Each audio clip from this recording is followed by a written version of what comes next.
Hey, I'm Nancy Cavey, National ERISA and Individual Disability Attorney. Welcome to Winning Isn't Easy. Before we get started, I've got to give you a legal disclaimer. This podcast is not legal advice. The Florida Bar tells me that I've got to say this, so I've done it.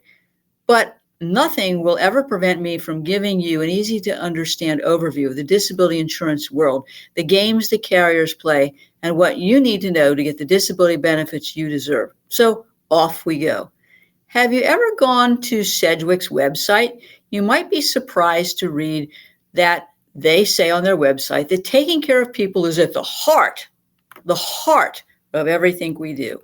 Every year, millions of people around the world contact Sedgwick when they face an unsettling, unfamiliar, stressful event, most likely caused by them, whether a catastrophe, an accident, or absence request, or any other type of scenario.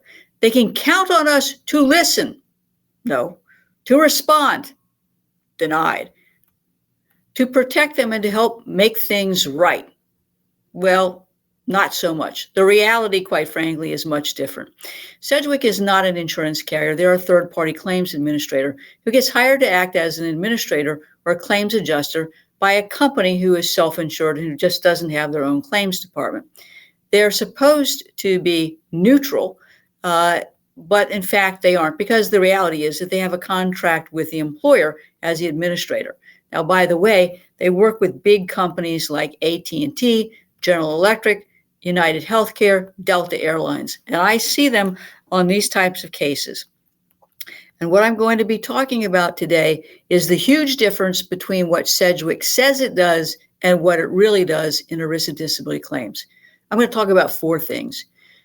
The first thing is, should you find out if you're going to be paid out your short-term disability benefits before you file a claim for long-term benefits? 2, can an ERISA claims administrator like Sedgwick get away with a denial based on a non-specialty IME in a RSD claim?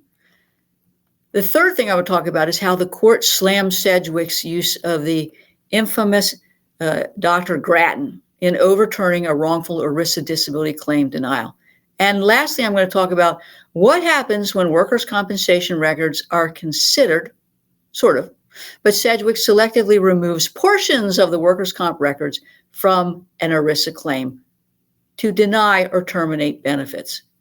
So let's take a quick break before we get started on these topics. Got it?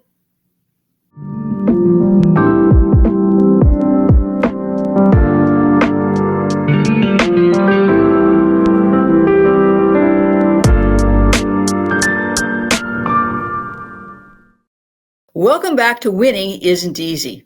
Ready to get started? Now, I'm going to pose a question that may seem odd, and that is, should you find out if you're going to be paid out your short-term disability benefits before you file a claim for long-term disability benefits? Why is that odd? Well, because most people assume that if they're being paid short-term disability benefits, that they're going to be paid long-term disability benefits, particularly since it's potentially the same carrier, or in the case of Sedgwick, the same administrator. But the problem is that many long-term disability policies require that you be paid out all of your short-term disability benefits before you become eligible for long-term disability benefits. Sounds simple, but it can be complex depending on the terms of your short and long-term disability policy or plan. I bet you thought there would be an easy answer. So before you stop work and apply for benefits, I think you should get a copy of both your short and long-term disability policy or plan and read them cover to cover. Now, what's important is that they don't always say the same thing. And in fact, they may even use a different definition of disability, strange as that may sound. So if you screw this up, you can screw up your long-term disability claim, and that's hard to fix after the facts. So let me give you this, tell you the story about Dennis Claybrooks, who worked for the Eaton Corporation. He was enrolled in both their short and long-term disability plans that were administered by Sedgwick. The short-term disability plan provided that an employee would be entitled potentially to benefits for 26 weeks if they had a covered disability that prevented them from working. So simple so far. But the plan defined covered disability as occupational or non-occupational illness or injury that prevented you from performing the essential duties of your regular position with the company or the duties of any suitable alternative position with the company. Starting to get complex.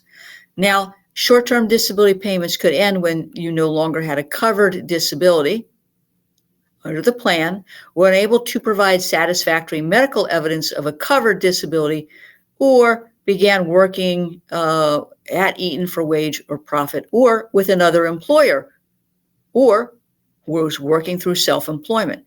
Now it's really starting to get messy. If the employee was disabled longer than 26 weeks, they would be eligible for benefits under Eaton's long-term disability plan. So what were the eligibility requirements for the long-term disability benefits?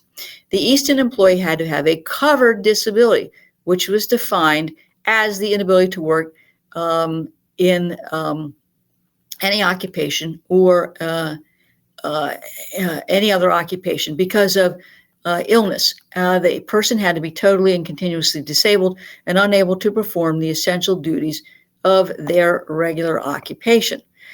Now, again, what's important here is that the plan also provided that you had to have exhausted all of your short-term disability benefits.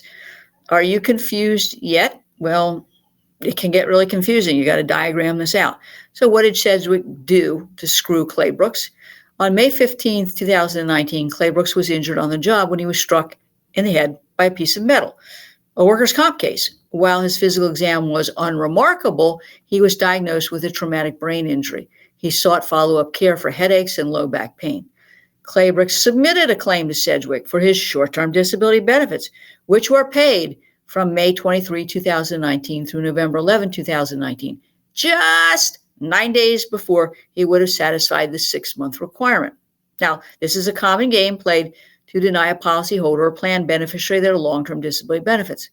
Nonetheless, Sedgwick suggested he apply for long-term disability benefits, which Claybrooks did.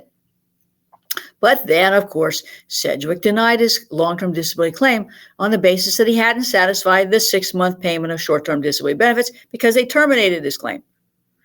Claybrooks appealed, as he should have, the denial not only of the short-term disability, but the long-term disability claim. Sedgwick reversed the denial of the short-term benefits because they had a better reason to deny the long-term disability claim based on the terms of the plan. Okay? Plan B to screw Claybrooks.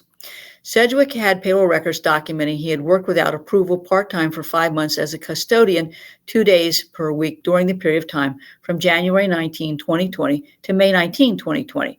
So Sedgwick denied the claim. What did the court do?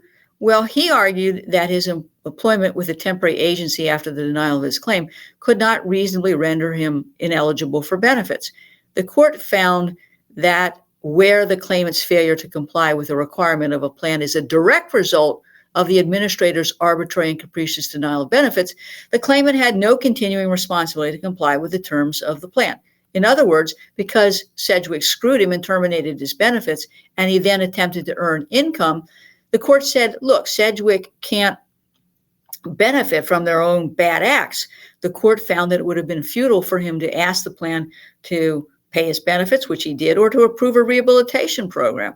And as a result, the denial was reversed. So you can see how Sedgwick plays the policy or the plan to its benefit, not to the benefit of the employer's employee.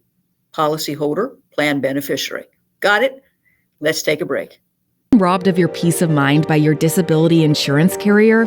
You owe it to yourself to get a copy of Robbed of Your Peace of Mind, which provides you with everything you need to know about the long-term disability claims process. Request your free copy of the book at caveylaw.com today.